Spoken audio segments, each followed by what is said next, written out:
Episode 3. The Breaking Point. The Sterling Hotel glittered that night like a palace from a modern fairy tale. Crystal chandeliers, marble floors polished to a mirror shine, champagne flowing in endless streams. But Ava Lane felt like she'd walked straight into enemy territory. Not just because of the gold leaf invitations embossed with "hosted by Cassandra Voss," but because Cassandra herself stood at the entrance, greeting every guest with the precision of a queen inspecting her court. When Ava approached with Ethan, Cassandra's eyes flickered down to Ava's dress, a simple navy gown she'd bought on clearance, and hemmed herself.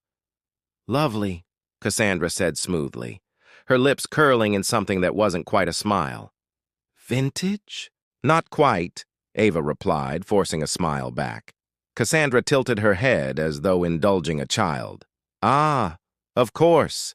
Inside, the event was a who's who of business elites, influencers, and city officials. Ethan's hand rested lightly on the small of Ava's back. Not something he usually did, and certainly not something he'd ever allowed in public before. She noticed Cassandra noticing, and the faint tightening around her rival's perfect smile. But Cassandra played her cards with elegance. First, she orchestrated a chance encounter between Ava and two fashion editors, loudly commenting on how bold it was for Ava to wear something so minimal to such a formal event. Then, as the orchestra played, she took the stage to thank her guests. And in her speech, she casually dropped a mention of Ethan's deep history with her.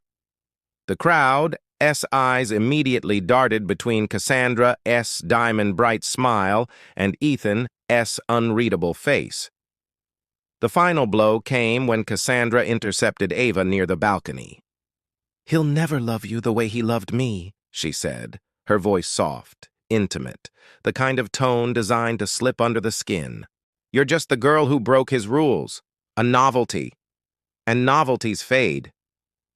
Ava's breath caught. "Maybe you should focus on your own life instead of mine." "Oh, sweet girl," Cassandra murmured.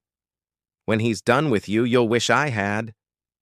Ethan found Ava a few minutes later, her smile brittle, her voice too light when she said she was fine.